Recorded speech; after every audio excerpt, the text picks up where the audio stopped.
बोल कार्तिक महात्म की जय। आइए दीपदान महात्म के बारे में कथा श्रवण करते हैं। अब नारद जी ब्रह्मा जी से पूछने लगे, हे पितामह, कार्तिक महीने में दीपदान का महात्म और विधि व्रत संकल्प करिए। ब्रह्मा जी ने उत्तर दिया कि राधा माधव की प्रीति के लिए कार्तिक में दीपदान अवश्य करना चाहिए। स्वर्ण का दीप नहीं तो चांदी का, तांबे का, मणि व मोती का, आटे का, मिट्टी का, जैसी शक्ति द्रव्य खर्चने में हो वैसा दीपदान करना चाहिए। मनुष्यों को देह में टिके पातक तभी तक गढ़ते हैं, पाप तभी तक गढ़ते हैं जब तक कार्तिक में भगवान के आगे दीप नहीं जलाया गया। अखंड दीपदान विष्णु जी के पास या किसी और देवालय में तथा तुलसी के पास तथा आकाश में करना उत्तम है। और चौकों में, गलियों में, ब्राह्मणों के घर में, उत्तम वृक्ष के नीचे, गौशाला में, वनों में, तालाबों में दीपदान करना चाहिए, दीपक जलाना चाहिए। घी से अथवा तिल के तेल से दीपदान करने से सब स्थान महाफल पाता है। और ब्राह्मण के घर में दीपदान करने वाले को अग्निष्टोम यज्ञ का फल मिलता है।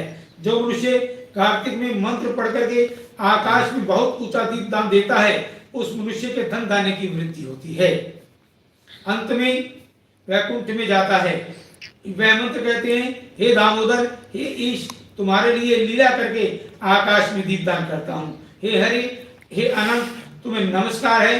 पंडित लोग कार्तिक मथुरा में विशेष रहते हैं और प्रयाग में माघ को विशेष कहते हैं। गंगा जी के तट में विशेष वैशाख महीने को विशेष कहते हैं। हे नारद, तुला के सूर्य में, मकर के सूर्य में, मेष के सूर्य में, तुला का सूर्य तुला राशि में सूर्य कार्तिक महीने में होता है, मकर राशि में सूर्य माघ महीने में होता है और मेष राशि में सूर्य वैशाख महीने में होता है। प्रातःकाल हविष, अन्न भोजन, ब्रह्मचर्य पालन, ये सब नियम पापों का नाश करते हैं। और दूसरे स्थान में पूज भगवान मुक्ति देते हैं, पापों का नाश करते हैं। जैसे सूर्योदय में अंधकार, वज्र के भय से पहाड़ नष्ट होते हैं, जैसे गरुड़ के भय से सर्प, पवन के चकोरों से मेघ, तत्व ज्ञान से दुख, सिंह के भय से हरण, वैसे मथुरा दर्शन से क्षण भर में पाप नष्ट हो जाते हैं। मनुष्य श्रद्धायुक्त मथुरा को देखे तो ब्राह्मण को भी मारा हो फिर भी शुद्ध हो जाए, दूसरे पातकों की क्या गिनती है।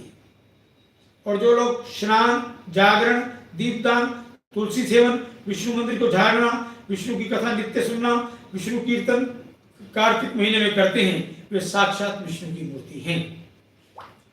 पूर्व जन्म के पापों के दूर करने के लिए तथा विष्णु की प्रसन्नता के लिए यथाशक्ति कृच्छ व्रत इत्यादि कर नारद जी ब्रह्मा जी से बोले, हे ब्राह्मण, पूर्व जन्म के पाप मनुष्यों से कैसे जाने जावे।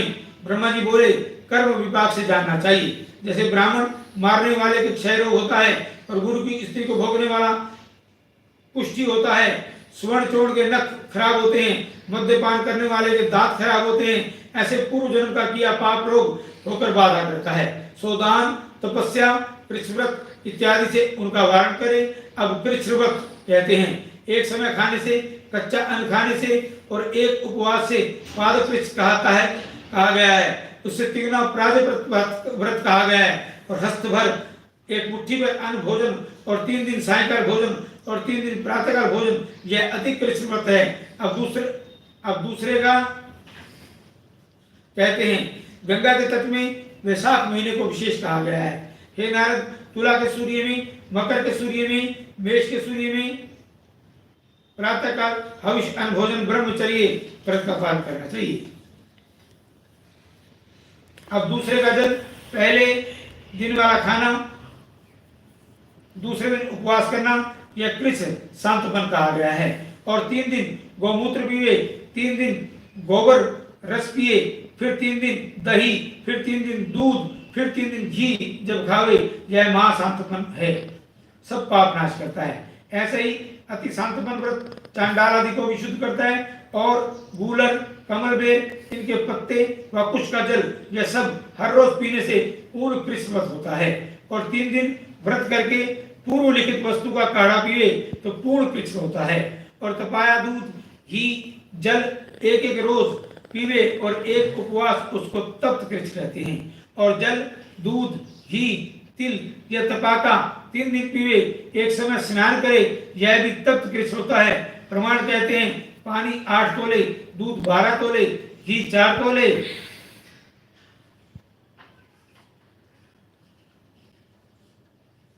पीना चाहिए। और कार्तिक शुक्ल में चतुर्दशी को उपवास करके भगवान का पूजन करे और उपवास करके मनुष्य उस रात्रि में जल में स्थित हो ये जल कृच करके पवित्र होकर के विष्णु लोक को जाता है। कार्तिक शुक्ल पक्ष में सप्तमी का जल, अष्टमी को दूध, नवमी को दही, दशमी को घी खावे। फिर एकादशी को उपवास करे, इसे पैताना कृच करके दिन में विष्णु जी का पूजन करे तो 3 लोक में पूज वैकुंठ में प्राप्त होते हैं। कार्तिक शुक्ल पक्ष में षष्ठी से 3 दिन केवल दूध पिए, फिर नवमी से 3 दिन एकादशी तक उपवास करे, ऐसा महेंद्र कृष्ण व्रत कहते हैं। दुर्लभ उत्तम वैकुंठ में जाता है और 3 दिन अन्न खावे और फिर 3 दिन उपवास करे जब तक भीष्म पंचक आवे, वैष्णव कृष्ण व्रत कहता है। अंतिम में जो कार्तिक के अंतिम में 5 जो भीष्म पंचक आते हैं तब वह व्रत करना चाहिए। जो मनुष्य प्रतिपदा से लेकर 5 दिन दूध पी करके रहे और फिर 5 दिन खाली दही खा के रहे, एकादशी को उपवास करे और द्वादशी में भगवान का पूजन करे तो भास्कर कृष्ण व्रत होता है। इसके करने से मनुष्य श्वेत द्वीप में रहता है। शुक्ल पक्ष में प्रतिपदा से लेकर 1 ग्रास बढ़ाना और कृष्ण पक्ष में 1 कम करना, अमावस्या को कुछ नहीं खाना, यह चांद्रायण वृत्त में विधि है। अब ग्रास का प्रमाण कहते हैं। 1 ग्रास 2 तोले का होता है अथवा जितना मुंह में अच्छी तरह से आ जावे ऐसा ग्रास पवित्र व देह शुद्ध करने वाला होता है। और कृष्ण पक्ष आदि में 3-5 ग्रास भोजन करके पक्ष समाप्त करे। जिस किसी तरह से 240 ग्राम 1 महीने में भोजन करे, अब दूसरा चांद्रायण कहते हैं। 8-8 ग्रास दिन के 12 बजे हर रोज खावे तो यह अति चांद्रायण होता है। और गौ के 4 स्तनों का दूध 7 दिन पीवे, फिर 7 दिन 3 स्तनों का, फिर 7 दिन 2 स्तनों का, फिर 6 दिन 1 स्तन का दूध पीवे, फिर 3 दिन पवन भक्षण करे, केवल वायु पर रहे। यह सोमायन नामक व्रत सब पापों का नाश करने वाला होता है। और गेहूं की तथा चावल की कांजी और दही, दूध, घी, पानी और पंचगव्य ये सब चीजें कार्तिक शुक्ल पक्ष में नियम से खावे तो वह सप्तर्षि कृष्ण व्रत होता है। इसको जो करते हैं मनुष्य विष्णु जी के पूजन में जो व्रत होता है वैकुंठ को प्राप्त होता है। बोल विष्णु भगवान की जय। जिससे फिर लौटता नहीं। और पलाश, बेल, गुलर इनके पत्तों से काट करके उठाया हुआ दूध पिए और एकादशी को उपवास करे, द्वादशी को पारण करे। जो कोई मनुष्य कृच्छादि उत्तम व्रत करके पीछे कृच्छार्पण करता है वह वैकुंठ को प्राप्त होता है। जो मनुष्य कार्तिक शुक्ल पक्ष में सप्तमी, अष्टमी, नवमी, दशमी को जल, कमल के नाल के भीतर के डोरा, बेल के पत्ते, कमल इनको खावे, फिर एकादशी को उपवास करे तो वह लक्ष्मी व्रत होता है। इसका कर्ता भगवान का पूजन करके वैष्णवी गति को प्राप्त करता है। प्रातः काल में 4, सायकाल में 4 ग्रास खावे, ऐसा शिशु चंद्रायण कहा गया है। और कार्तिक शुक्ल पक्ष में विधि पूर्वक चतुर्दशी के दिन ब्रह्म पूर्व व्रत करना चाहिए। गौरी देवी की आराधना करनी चाहिए। अथ ब्रह्म पूर्व विधि गौमूत्र, गोबर, गोदुग्ध, गोघृत, कुश का पानी यह सब मिलाकर के पंचगव्य तथा ब्रह्म पूर्व होता है। कुश विज्ञान ने भी सिद्ध कर दिया है कि पानी में यदि कुश रख दी जाए तो पानी के जो बैड बैक्टीरिया हैं वो खत्म हो जाते हैं और पानी बिल्कुल शुद्ध हो जाता है। यह पवित्र और देह शुद्ध करने वाला होता है। अथ पंचगव्य विधि गौ का मूत्र, सफेद गौ का गोबर, पीली गौ का दूध, नीली गौ की दही, काली गौ का घी, नहीं तो सब कपिला गौ का। जब ऐसा नहीं मिले तब कोई भी रंग की गौ का, ऐसी पंचगव्य की विधि है।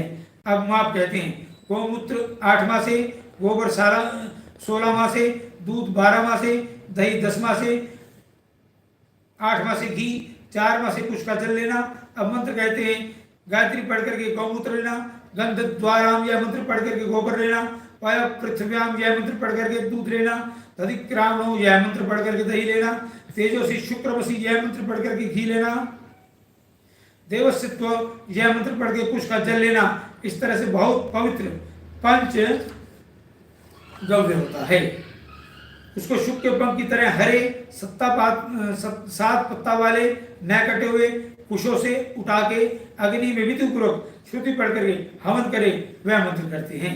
इरावती इत्यादि इदम विष्णुहम मानस्तो के शब्दी हम शमतीशन इंद्राग्नि भवतामिति, इन मंत्रों से हवन करे, हवन से जो बचे वह पान करे, उसका सेवन करे। ओंकार पढ़कर मिलावे, फिर ओंकार से पृथ्वी में कुछ फेंककर ओंकार पढ़ाकर उठा ले, फिर ओंकार ओम का जाप पढ़ करके पान करे। अब पीने के पात्र लिखते हैं, पलाश के द्रोण से अथवा कमल के पत्ता से अथवा स्वर्ण पात्र से अथवा चांदी के पात्र से अथवा ब्रह्म तीर्थ हस्त से पान करे। फिर दिन रात्रि उपवास करके पूर्णिमा को विशेष करके कार्तिक स्नान करने वाला पुरुष पंचगव्य पीवे। यह ब्रह्म पुरुष करता मनुष्य कार्तिक शुक्ल पक्ष में आंवले का पूजन करे, जैसे वैसे ही पीपल का तुलसी का पूजन करे और पूर्वक वृक्षों के फल मूल आदि और दही भात गन्ना दक्षिणा के दान करे। ऐसे आंवले का पूजन आदि का वर्णन हुआ। अब पृच्छादि व्रत पूरे होने के लिए यथाशक्ति गोदान करे। गौ ना मिले तो गौ के समान मोर निसंदेह देना, नहीं तो मोर का अर्ध भाग देना, नहीं तो चौथा भाग देना। किसी प्रकार का बंधन नहीं बताया गया है, जितना सामर्थ्य हो उतना दान करना चाहिए। और गोदान की शक्ति हो तो विद्वान ब्राह्मण को सोना देना, सोना नहीं हो तो चांदी देना। 10,000 कृच्छ्रवत 10,000 गायत्री का पुरस्चरण तथा उपवास तथा गौदान ब्राह्मण के वास्ते दिया, यह 4 समान है। एक दिन रात के उपवास को प्राजापत्य उपवास कहते हैं। अब किस व्रत में कैसा गोदान देना उसे कहते हैं। प्राजापत्य व्रत में 1 गोदान देना, शांतमन व्रत में 2 गोदान देना, पराग में तथा अधिकृत व्रत में 3-3 गोदान करना। और ग्रस्त होवे चाहे वानप्रस्थ होवे चाहे सन्यासी होवे, सबको यथाशक्ति चांद्रायण व्रत में 8 गोदान देने चाहिए, नहीं तो 3। और कृष्णव्रत करने वाले लोग सुखपूर्वक वैष्णव परम पद को प्राप्त होते हैं। और जैसे बड़ी बड़ी नदी समुद्र में स्थिति को प्राप्त होती है, चाहे कितनी भी बड़ी नदी क्यों ना हो, वो समुद्र में प्राप्त हो जाती है, वैसे ही कार्तिक मास में सर्वव्रत भी स्थिति को प्राप्त होते हैं। जैसे माता को प्राप्त होकर के जीव जीते हैं, वैसे ही कार्तिक में व्रत करने वाले लोग जीते हैं। इससे स्त्री हो चाहे पुरुष हो, कार्तिक व्रत की धारणा करनी चाहिए। इति श्री पद्म पुराण अंतर्गत 4th अध्याय समाप्त। बोल कार्तिक महात्म की जय, बोल विष्णु भगवान की जय। कथा श्रवण में यदि आनंद आ रहा हो तो जय त्रिका चैनल को लाइक करते रहें, शेयर करते रहें और सब्सक्राइब करते रहें। बोल विष्णु भगवान की जय, बोल कार्तिक महात्म की जय। आया बोल बोलना जरूर था बीच में।